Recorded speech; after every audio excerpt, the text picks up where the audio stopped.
વિદ્યાનગર જોગમાયા રાજલ પિથલ રાઠોડ ને એમ કહે કે તું જ્યાં જે યાદ કર ને જે ઠેકાણે યાદ કર ન્યા આવીને ઊભી રહેશે. કીત દિલી કીત આગરો કીત સરાડો સફેર હાથ હુણી જે રાજભાઈ આવે એતા પે હોહો હાથ દિયા અને આઈ જો આવત ના તો ભલે ભલે ભૂણે તને વાતે વંચાવત નાય. અહીંયા આવો વર્ગ બેઠો એટલે મને આ બધી વાતો આવે છે. અને જોગમાયા આવું શું આપી શકે? જોગમાયા આવું કેવું કેવું આપી શકે? ઈ જો તમારે જોવું હોય તો હું ઘણી વાર કહું છું, રાજસ્થાનની ધરતીમાં જાઓ તો કોક દી મેરાણગઢનો કિલ્લો જોજો. મેરાણગઢનો કિલ્લો જોઈ અને રાવ રીણમલ ને યાદ કરજો અને કાંગરા ને પૂછજો. મેરાણગઢના કિલ્લાના કાંગરા કહે કે રીણમલ ને આ ગઢ ચણાવીને કાંગરાના ગઢ એમ કહેશે કે રીણમલ ને આ કરણીજી આપેલો આ ગઢ છે. ભલા માણસ ભગવતી કરણી આ કરણી આપેલો છે. ઈ રીણમલ નો દીકરો રાવ જોધો જોધપુર નો કિલ્લો આજ જઈને તમે કોક દી જોજો. ઈ કિલ્લાના કાંગરા કહે કે આ જોધાને ભગવતી કરણીજી આપેલો કિલ્લો છે. ભલા માણસ આ કરણીજી આપેલો કિલ્લો છે.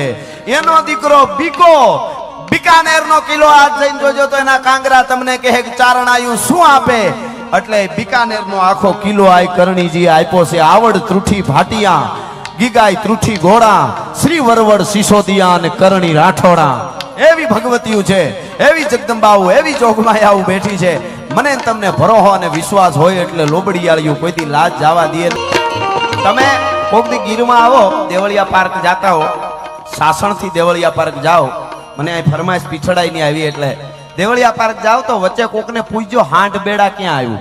હાંડબેડાનું સ્થાનક આવે, પીછડાઈનો થડો છે, ત્યાં નાનું એવું મંદિર છે, ડેરી અને પીછળમાં પૂંજાય છે. જોગમાયા કેવી ઈ વખતે ત્યાં બહુ મોટું બેડાનું ઝાડ હતું. આપણે હરડા બેડાના આંબળા કે ની બેડાના ઝાડ ગીરમાં બહુ મોટા થાય. બેડાનું ઝાડ ને એની નીચે માના ફળા મૂકેલા કોકે અને કોકે જઈને આવીને કીધું, એમાં કવિ આવ્યો, કવિને કીધું કે માના દર્શન કરવા છે કે કોના? તો કે પીછડાઈનો થડો બહુ સારો છે. ગયા ક્યાં છે? ઓલા હાંડબેડાની નીચે. કવિએ ત્યાં જઈને કીધું, હે મા પીછળ, તું બ્રહ્માંડ ભાંડોદરી છો, તું 9 લાખની આગેવાન છો અને તારા થડાની માથે બેડો પાછો હાંડબેડો ના? તારાથી મોટું અને આવો હાંડબેડો હોય તારા ઉપર? કવિએ દુઓ કીધો હાંડ થઈને હોયા નહીં. જો રીએ બેડો એક રાત તો હિંદર લાજે હોરઠી પાસે પહાડાની પીઠ બાય. અને આ દુઓ કીધો કે એક રાત જો બેડો હવાર સુધી રીએ ને તો માં પીછળ તું ને તારા ભક્તો બધાને લાજ આવે. અને રાતમાં બહુ મોટો કડાકો થયો, હળહળ નેહડું હતું બાજુમાં. સંભળાણું શું થયું હોય છે? સવારે બાપુ જઈને જોયું ને, જે એવડું મોટું બેડાનું ઝાડ મૂળ હતું, ધૂળ હતું, નીકળીને આઘું પીડ્યું હતું અને ત્યાં ભેહું બેહે એવું માદણું થઈ ગયું હતું. ભલા માણસ બેડાના ઝાડને ઉઠલાવી નાખે, હાંડ થવા જાય તો હાંડ થઈને હોયાની રીએ બેડો એક રાજ તો હિંધર લાજે હોરઠી પાસે પહાડાની પીઠબાઈ. એવી ભગવતીઓ, એવી જોગમાયાઓ છે, એવી માવડીઓ છે. એટલા માટે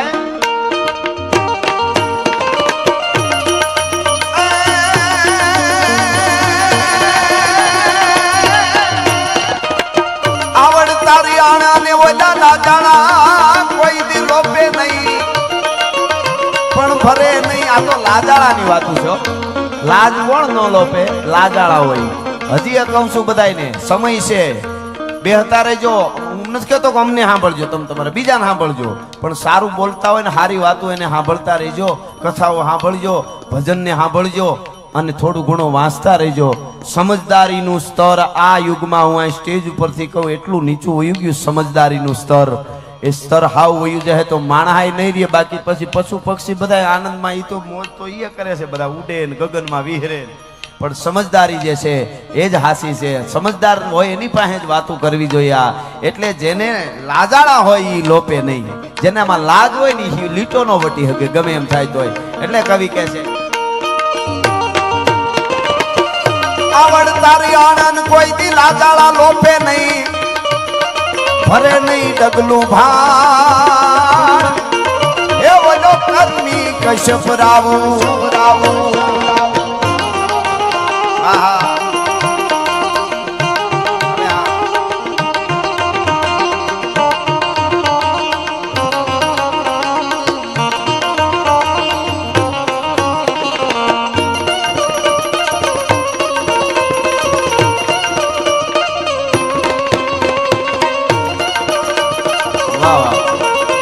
આવડા બાળકો આવડા છોકરાઓ આવી સરસ ફરમાઈશું દઈ જાય શિવાજી મહારાજ દુર્ગાદાસ રાઠોડ આવી ત્યારે અમે રાજી થઈએ.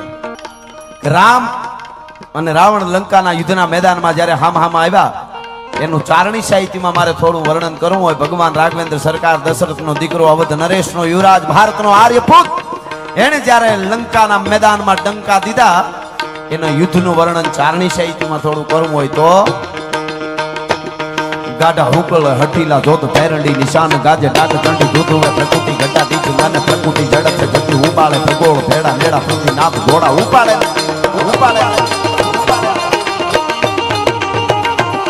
ગાઢા હુકળ હઠીલા જોત ભેરંડી નિશાન ગાજે ડાક ચંડી દૂધુવે પ્રકૃતિ ઘટા દીચ મને પ્રકૃતિ ઝડપ છે જતી ઉપાડે ભગોળ ભેડા મેળા પૃથ્વી નાથ ઘોડા ઉપાડે નથી વહી પાટ તુંબીતાને હેમરા હે કાટ મળે અસમાના પપેરા ધૂંધળા એરા બીજળાના રાત જાત બીજ ખેડા પાટ બણે અણી બેળા પાટ ધણી મજા કે અથાક મેળા હીકી બાત સોની ધોમ જાળાવવા મ લાગ્યા.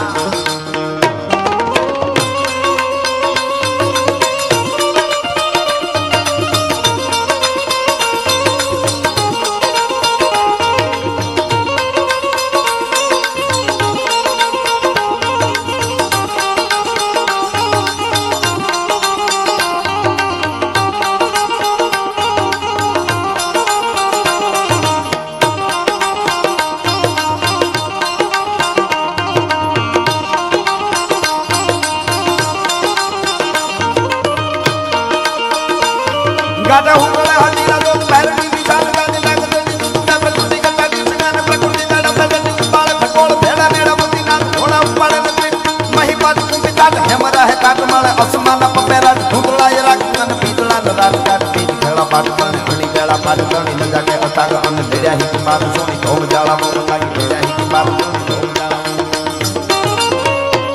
આહા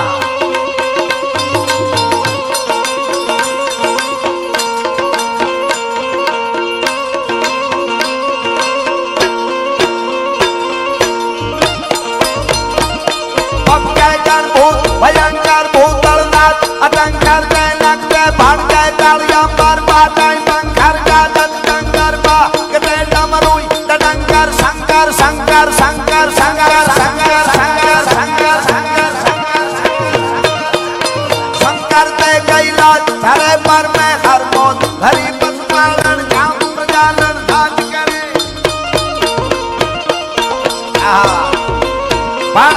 મારે ઘણી બધી વાતો કરવી છે આપણે આ બધા છંદો થોડો આનંદ કરાવું છું. રામ અને રાવણ યુદ્ધના મેદાનમાં જ્યારે હામ આવ્યા આમાં શીખવા જેવું ઈ છે કે કોઈ પણ હોય પહેલા શરૂઆત આપણું કુટુંબ આપણા 5 ભાઈઓ હોય 2 ભાઈઓ હોય 7 ભાઈઓ હોય 3 ભાઈઓ હોય પહેલા ભાઈઓ ભેળા રહેતા હોય પછી કુટુંબ ભેળું રહેતું હોય ઈ જ ગામને ભેળું રાખે.